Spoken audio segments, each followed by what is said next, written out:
بسم اللہ الرحمن الرحیم۔ السلام علیکم۔ آج 18 مارچ بروز منگل ہم بات کریں گے دو اہم کیسز کے حوالے سے۔ آج اسلام آباد کی دہشت گردی عدالت میں پاکستان تحریک انصاف کے ایم پی اے کی درخواست ضمانت پر سماعت ہوئی۔ جج طاہر عباس سپرہ صاحب، جو کہ ایک طرف جج ابوالاسناد ذوالقرنین صاحب تو بڑے تگڑے طریقے سے 26 نومبر کے مقدمات پر کارروائی کر ہی رہے تھے، آج پتہ نہیں اچانک کیا ہو گیا کہ جج طاہر عباس سپرہ صاحب کا بھی صبر جواب دے گیا۔ اور ایک ہوتا ہے کارروائی، ایک ہوتا ہے تگڑی کارروائی، پروسیکیوشن اور انویسٹیگیشن جو افسران نے ان کے خلاف کی ہے، اس کی تفصیلات میں آپ کے ساتھ شیئر کروں گا۔ اور خیبر پختونخوا حکومت نے نگران دور حکومت میں جو وزراء تھے اور جو کرپشن میں ملوث تھے ان کے خلاف پہلی بڑی کامیابی حاصل کر لی ہے، اس کی تفصیلات بھی میں آپ کے ساتھ شیئر کروں گا۔ سب سے پہلے میں آپ کو بتاتا چلوں کہ میو ہاسپٹل میں جو ایک واقعہ سامنے آیا تھا، آپ جانتے ہیں کہ میو ہسپتال کے ایم ایس کو ہٹایا گیا تھا مریم نواز کی جانب سے، اور وہاں پر ایک آپ اس کو چھاپہ مار کارروائی کہہ سکتے ہیں یا ایک وزٹ تھا وزیر اعلیٰ کا اپنے لاء و لشکر سمیت، اور وہاں انہوں نے پھر وہ ایم ایس جو پہلے ہی استعفیٰ بھیج چکا تھا اور وہ یہ بتا چکا تھا کہ استعفیٰ اس وجہ سے میں بھیج رہا ہوں کہ فنڈز نہیں دیے جا رہے، جس کی وجہ سے ہم میڈیسن نہیں خرید پا رہے اور میں بہتر انداز میں لوگوں کی خدمت نہیں کر سکا، اور اس کو ہٹا دیا گیا اور اس وزیر اعلیٰ کو کسی نے بتایا ہی نہیں یا بے خبر رکھا، یا وہ جان بوجھ کے انہوں نے اپنے آپ کو یہ شو کروایا کہ ان کے پاس نالج نہیں تھا کہ جی یہ استعفیٰ بھی دے چکا ہے، یہ اس معاملے کے اوپر کئی مہینوں سے خط و کتابت جاری ہے اور وہ لکھ رہے ہیں کہ بھئی آپ فنڈز دیں تاکہ جو میڈیسن کمپنیوں کو ہم پے کر سکیں اور ہم اپنے معاملات بہتر کر سکیں۔ پھر وہاں پر اسی میو ہسپتال میں ایک افسوسناک واقعہ جب ایک انجیکشن کے غلط استعمال سے قیمتی جانوں کا ضیاع ہوا، اس پر ایک درخواست دائر کی گئی لاہور ہائی کورٹ میں، اور لاہور ہائی کورٹ میں یہ کہا گیا جی کہ اس کی تحقیقات کروائی جائیں کہ یہ سارا معاملہ کیا تھا، چونکہ جو وہ سارا ملبہ نرسوں پہ ڈالا گیا، جو ایسوسیشن ہے نرسز کی، انہوں نے کہا جی کہ جب بھی کوئی ایسا معاملہ ہوتا ہے جس کی بھی غلطی ہوتی ہے، ملبہ ہمارے اوپر ڈالا جاتا ہے، ہم اس میں بے قصور ہیں، اس میں کچھ نرسز کو ہٹایا بھی گیا۔ لاہور ہائی کورٹ میں میو ہسپتال میں انجیکشنز ہونے والی ہلاکتوں پر محکمہ صحت پنجاب اور پرنسپل میو ہسپتال سے جواب طلب کر لیا لاہور ہائی کورٹ نے۔ جسٹس شاہد کریم صاحب نے سماعت کی۔ لاہور ہائی کورٹ میں میو ہسپتال انجیکشن سے ہونے والی ہلاکتوں کی انکوائری رپورٹ طلب کرنے کی درخواست پر سماعت ہوئی۔ عدالت نے محکمہ صحت پنجاب وغیرہ کو رپورٹ طلب کی ہے، اور یہ اس درخواست میں درخواست گزار کا موقف تھا کہ میو ہسپتال میں انجیکشن سے مریضوں کی ہلاکتوں کا معاملہ انتہائی سنجیدہ ہے۔ انتظامیہ نے شفاف انکوائری کی بجائے رسمی کارروائی کرتے ہوئے صرف نرسوں کو ذمہ دار ٹھہرایا ہے۔ درخواست گزار نے استدعا کی کہ عدالت انکوائری رپورٹ طلب کرتے ہوئے شفاف انکوائری کے احکامات دے۔ گزشتہ روز انکشاف ہوا تھا کہ صوبائی دارالحکومت لاہور کے میو ہسپتال میں پھیپھڑوں کے انفیکشن کے علاج کے لیے استعمال ہونے والے انجیکشن سے 18 مریضوں کو شدید ریاکشن ہوا تھا، جس کے نتیجے میں ایک لڑکی سمیت 2 افراد جاں بحق ہوئے تھے اور 18 مریض اب بھی زیر علاج ہیں، وہ بھی متاثرہ ہیں، اور اس کے اوپر آج لاہور ہائی کورٹ نے رپورٹ طلب کر لی ہے کہ یہ کیا معاملہ تھا اور یہ ساری جو چیزیں ہیں یہ کس طریقے سے آگے بڑھائی جا رہی ہیں، اور کیا کوئی آئین اور قانون بھی ہے ملک میں یا نہیں ہے، اور ہر طرف خرابی ہی خرابی ہے، اور عدالت نے میو ہسپتال کی اس معاملے کے اوپر اسپیشلی جو ہے وہ رپورٹ طلب کر لی ہے۔ دوسری طرف جو اہم پیش رفت سامنے آئی ہے وہ پاکستان تحریک انصاف کی خیبر پختونخوا حکومت کی جانب سے جو کارروائی شروع کی گئی تھی وہ نگران حکومت کے خلاف، اور نیب کو یہ کیس بھیجا گیا تھا کہ نگران حکومت کے دور میں صرف محکمہ صحت میں ہی اربوں روپے کی کرپشن ہوئی ہے، اس پر انکوائری مکمل کر لی گئی ہے، انکوائری کو تفتیش میں بدل دیا گیا ہے۔ نیب خیبر پختونخوا نے بتایا ہے کہ صوبے کے محکمہ صحت میں ادویات کی خریداری میں مبینہ کرپشن کے حوالے سے انکوائری مکمل کر لی ہے۔ نیب خیبر پختونخوا کے مشیر اینٹی کرپشن مصدق عباسی کے مطابق انکوائری کے معاملے کو تفتیش میں تبدیل کر دیا گیا ہے۔ حکام نے بتایا کہ 2023-2024 کے دوران 4 ارب روپے کی ادویات خریدی گئیں۔ ادویات کی خریداری میں 1.25 ارب روپے کی کرپشن کے شواہد ملے ہیں۔ انکوائری کے دوران نیب نے سابق وزیر صحت اور دیگر افسران سے معلومات لی تھیں، یہ سارے پیپلز پارٹی اور پی ڈی ایم کے لوگ تھے، اور انکوائری میں سابق وزیر صحت اور 16 سینئر افسران اور اہلکاروں کو ذمہ دار قرار دیا گیا ہے۔ مشیر اینٹی کرپشن مصدق عباسی نے مزید بتایا کہ محکمہ صحت میں 4 ارب روپے کی کرپشن پکڑی گئی، پچھلے 6 ماہ میں 2.5 ارب روپے کی ریکوری بھی ہو چکی ہے۔ یہ ایک بڑی کامیابی ہے کہ 6 ارب کی کرپشن ہوئی ہے جس میں سے 2.5 ارب کی ریکوری ہو چکی ہے۔ مصدق عباسی نے کہا کہ اس معاملے میں جو بھی کرپشن میں ملوث پایا گیا سخت سے سخت سزا دی جائے گی اور کسی صورت میں ان کو معاف نہیں کیا جائے گا۔ वहीं पे पाकिस्तान तहरीक इंसाफ के एक MPA हैं, उनके ख़िलाफ़ मुख्तलिफ़ मुकदमात हैं और MPA के ख़िलाफ़ पहले भी दहशत गर्दी अदालत में समाअत हुई। MP अली शाह की दरख्वास्त ज़मानत पर कल भी समाअत हुई थी। वो चूँकि एक नहीं ज़्यादा मुकदमात हैं, पहले पिंडी के मुकदमात से ज़मानत हुई, फिर इस्लामाबाद के मुकदमात में गिरफ़्तारी हुई, फिर रिमांड चलता रहा। अब उनकी इस्लामाबाद के कुछ मुकदमात में ज़मानत की दरख्वास्त है अबुल असनाद ज़ुल्करनैन साहब के पास, कुछ मुकदमात में ताहिर अब्बास सिप्रा साहब के पास। कल आपको याद होगा मैंने आपको बताया था कि जो हमारे जज हैं अबुल असनाद ज़ुल्करनैन, उनके पास इसी MPA की ज़मानत की दरख्वास्तों पर समाअत हुई और प्रोसिक्यूशन ने रिकॉर्ड जमा न करवाया, जिसके ऊपर DIG SSP SP वगैरह को उन्होंने तलब किया और उन्होंने बड़े सख्त अहकामात जारी किए।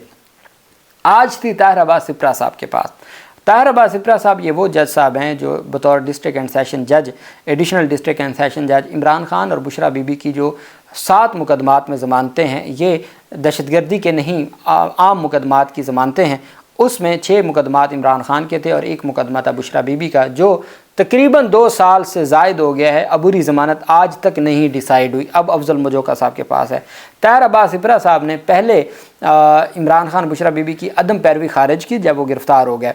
उसके बाद फिर इस्लामाबाद हाई कोर्ट से वो ज़मानतें मंजूर हुई और फिर ये मामला आ गया वापस उसी ताहिर अब्बास सिप्रा साहब के पास। उन्होंने कभी वीडियो लिंक का, कभी कुछ करते करते मामला डिले होता रहा, अबूरी ज़मानतें डिसाइड ना हुई और वो ताहिर अब्बास सिप्रा साहब दहशतगर्दी अदालत के जज बन गए। दहशतगर्दी अदालत के जज बनने के बाद फिर आपको याद होगा जज साहब की जानिब से जब रिमांड दिए गए थे, रात को रिमांड दिया गया था, तो उसके ऊपर फिर इस्लामाबाद हाई कोर्ट ने भी बाकायदा तौर पर इंक्वायरी करवाई थी। जस्टिस मियां गुल हसन औरंगज़ेब वगैरह का बेंच था, तो ताहिर अब्बास सिप्रा साहब के कि वो क्यों दिया गया और फिर जो बुनियादी इंसानी हकूक़ के हवाले से भी और बाकी भी बहुत सारी बातें। तो ताहिर अब्बास सिप्रा साहब पाकिस्तान तहरीक इंसाफ के लोगों की रिमांड भी दे रहे थे, ज़मानतें भी खारिज की थी, कुछ ज़मानतें मंजूर की थी और अक्सर खारिज हुई थी जो फिर इस्लामाबाद हाई कोर्ट से मंजूर हुई। लेकिन आज क्या हुआ? आज ये हुआ चूँकि ये पसंदीदा जजेस में से हैं हमारे जो हुकूमती प्रोसिक्यूशन है, तो उनके चूँकि वो हुकूमती मुताबिक आइन और कानून के मुताबिक कार्रवाई आगे बढ़ाते हैं। आज दिलचस्प सूरत हाल तब आई जब आज मैंने आपको बताया लाहौर हाई कोर्ट में इमरान खान की ज़मानत की दरख्वास्तों पर 8 मुकदमात में ज़मानत की दरख्वास्तों पर समाअत हुई। 8 के मुकदमात में 8 स्पेशल प्रोसिक्यूटर हैं पंजाब हुकूमत के और 8 के 8 गैर हाजिर थे, जिसके ऊपर फिर अदालत ने प्रोसिक्यूटर जनरल को बुलाया और फिर अदालत ने सोमवार वाले दिन के लिए उनको तलब किया है, हुक्म दिया है कि वो पेश हों और साथ फाइनल आर्गूमेंट्स होंगे इमरान खान की 8 ज़मानत की दरख्वास्तों पर। तो वहाँ इमरान खान की और यहाँ MPA की ज़मानत की दरख्वास्त है।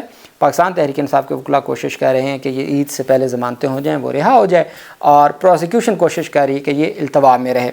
आज जब अदालत में समाअत शुरू हुई तो जज ताहिर अब्बास सिप्रा ये बात कह रहे हैं कि इस वक्त तमाम महकमे दीगर ताकतों के हाथों में हैं। ये ताहिर अब्बास सिप्रा साहब कह रहे हैं कि सरकार के तमाम महकमे इस वक्त दीगर ताकतों के हाथों में हैं। ये जज हैं दहशतगर्दी अदालत के, आज वो भी बोल पड़े हैं कि भाई सरकार के महकमे तो दीगर ताकतों के हाथों में हैं। ये जज ताहिर अब्बास सिप्रा ने कहा। दहशतगर्दी अदालत में समाअत हुई। पाकिस्तान तहरीक इंसाफ के MPA अली शाह की दरख्वास्त ज़मानत पर समाअत हुई, जिस दौरान केस प्रोसिक्यूटर समेत मुतल्लिका हुकाम अदालत में पेश हुए। दौरान समाअत जज ताहिर अब्बास सिप्रा साहब ने सवाल किया कि आज फिर पुलिस ने रिकॉर्ड पेश नहीं करना और ऐसा ही होना है। अब होता यह है कि ज़मानत में बाद अज़ गिरफ़्तारी में जो मुकदमे का रिकॉर्ड है वो पुलिस वाला पेश करता है, अदालत मुद्दई को सुनती है, सरकार को सुनती है और जो डिफेंस है मुल्ज़िम है उसको सुनती है, जो बेल पिटीशन में पिटिशनर होता है, और फिर रिकॉर्ड देखती है और फ़ैसला करती है। अब रिकॉर्ड देखे बगैर अदालत फ़ैसला नहीं कर सकती। रिकॉर्ड क्या है कि जी इसमें FIR में इल्ज़ाम ये है, चलान ये है, ज़िमनी ये है, तफ्तीश ये है, इनके ख़िलाफ़ बयान ये है। चूँकि ये ज़मानत बाद अज़ गिरफ़्तारी है तो ये सी चीज़ें देखी जाती हैं। अब अदालत ने कहा कि आज फिर रिकॉर्ड नहीं आया, लगता है कि आज रिकॉर्ड फिर नहीं आना, ये अदालत ने पहले ही कह दिया। प्रोसिक्यूटर ने कहा जी कि तफ्तीशी अफसर मंडी बहाउद्दीन गया हुआ है, पंजाब के मंडी बहाउद्दीन में गया हुआ है, वापस नहीं आया, अदालत को एक्शन लेना चाहिए। प्रोसिक्यूटर कह रहा है अपने ही इन्वेस्टिगेशन अफसर IO के ख़िलाफ़ कि जनाब वो नहीं आया, मंडी बहाउद्दीन गया हुआ है, तो आपको उनके खिलाफ एक्शन लेना चाहिए। जज कह रहे हैं अदालत के पास बहुत पावर है, इसके बावजूद पुलिस रिकॉर्ड पेश नहीं कर रही। ये प्रोसिक्यूटर कह रहा है जज ताहिर अब्बास सिप्रा साहब को कि जनाब आपके पास बड़ी पावर है लेकिन प्रोसिक्यूशन रिकॉर्ड नहीं पेश करी, ये तो बड़ी गलत बात है, आप एक्शन लें। जज ताहिर अब्बास सिप्रा ने कहा कि अगर ये काम भी रिकॉर्ड भी मैंने मंगवाना है तफ्तीशी अफसर भी कार्रवाई नहीं कर रहा तो वो भी कार्रवाई मैंने करनी है, तो प्रोसिक्यूशन क्या कह रही है? प्रोसिक्यूटर की क्या ज़िम्मेदारी बनती है? क्या को आपकी भी ज़िम्मेदारी बनती है या नहीं बनती? जज ताहिर अब्बास ने कहा कि जज ताहिर अब्बास सिप्रा ने कहा कि मुझे आज तक ये नहीं समझ आई कि प्रोसिक्यूशन की ज़िम्मेदारी क्या है। मुकदमा का चलान अदालत में पेश करना आपका काम है। प्रोसिक्यूटर ने जवाब दिया कि जब तक चलान हमारे पास नहीं आता हमारी ज़िम्मेदारी नहीं है, जब तक फ़ाइल हमारे पास नहीं आती हमारी ज़िम्मेदारी नहीं है। ये अदालत ने देखना है और आईयू अफसर ने देखना है, तफ्तीशी अफसर ने देखना है। जज दहशतगर्दी अदालत इसके ऊपर फिर तप गया। जज ने सवाल किया कि तफ्तीशी अफसर अगर अदालत नहीं आता तो किसकी ज़िम्मेदारी है? तो अदालत ने कहा, जज ताहिर अब्बास सिप्रा कह रहे हैं कि इस्लामाबाद के जो प्रोसिक्यूटर हैं ये बहुत ज़िद्दी हैं। जज साहब कह रहे हैं कि इस्लामाबाद के जो प्रोसिक्यूटर हैं ये बहुत ज़िद्दी हैं, समझते हैं कि वो जजेस के बराबर हैं। अगर मैं पुलिस को नोटिस कर सकता हूं तो मैं आप प्रोसिक्यूशन को भी नोटिस कर सकता हूं। आपको क्या लगता है हम जजेस के बराबर हैं? नहीं, मैं अगर पुलिस को नोटिस कर सकता हूं तो प्रोसिक्यूशन को भी नोटिस कर सकता हूं। जज साहब ने कहा, हम सब एक गैर मामूली सूरत हाल से गुजर रहे हैं। ये ताहिर अब्बास सिप्रा साहब बोल रहे हैं। वो कहते हैं कि हम एक गैर मामूली सूरत हाल और ज़माने से गुजर रहे हैं। इस वक्त तमाम महकमे दीगर ताकतों के हाथों में हैं। कल सुबह तक हम देख लेते हैं, रिकॉर्ड आ जाएगा। रिकॉर्ड नहीं आएगी तो फिर मैं इसको डिसाइड कर दूंगा, मैं कल से आगे नहीं जाने दूंगा। जज ने कहा कि अदालत ने आपको तनख्वाह इसलिए मिलती है कि आप माशरे में इंसाफ को यकीनी बनाएं। अगर माशरे में इंसाफ यकीनी नहीं बना सकते तो आप अपनी जो नौकरी है आप उसका हक़ नहीं अदा कर रहे। और हम इस वक्त गैर मामूली सूरत हाल से गुजर रहे हैं। इस वक्त सरकार के तमाम महकमे किसी और की ताकतों में हैं। इस वजह से अदालत ने कहा आपको तनख्वाह मिलती है, आपकी भी ज़िम्मेदारी बनती है। अब चूँकि जो नाकिदीन हैं वो तो कहते हैं कि इस वक्त अदलिया भी जो है वो दूसरे है मामलात हैं, लेकिन बहरहाल आज ताहिर अब्बास सिप्रा साहब ने और आज तमाम टीवी चैनल्स पर यही सुर्खी थी कि जनाबे वाला ताहिर अब्बास सिप्रा साहब ने कहा कि हम गैर मामूली सूरत हाल से गुजर रहे हैं और इस वक्त जो है वो तमाम महकमे दीगर ताकतों के हाथों में है। और अदालत ने कहा कि कल सुबह तक हम इंतज़ार करेंगे, रिकॉर्ड आता है नहीं आता कल हम बेलों को डिसाइड कर देंगे, बेल पिटीशंस को डिसाइड कर देंगे। कल तक मुलतवी कर दी है। उधर अबुल हसन ज़ुल्करनैन साहब की अदालत से भी ज़मानत के कभी इम्कान है, इधर से ये ज़मानत भी हो जाएगी और वो रिहा हो जाएंगे। हाँ, अदालतों को ये ज़रूर समझना चाहिए, जैसे अब कहते हैं हमारे जो मंदोखेल साहब कि जी पार्लियामेंट सुप्रीम नहीं है, आइन सुप्रीम है। अब वो कहते हैं कि जी हमारे पास मुकम्मल इंसाफ का भी इख्तियार है, लेकिन जब ये सारा कुछ पैकअप हो रहा था उस वक्त खामोशी के बाद अब ये भुगतना फिर पूरे निज़ाम को ही पड़ेगा और फिर ये सबको ये समझ आएगी कि हमें ओहदे तो दे दिए गए हैं लेकिन इख्तियार कोई नहीं है हमारे पास। अल्लाह पाक पाकिस्तान का हमें मुनासिर हो। बहुत शुक्रिया। अल्लाह हाफ़िज़। पाकिस्तान ज़िंदाबाद।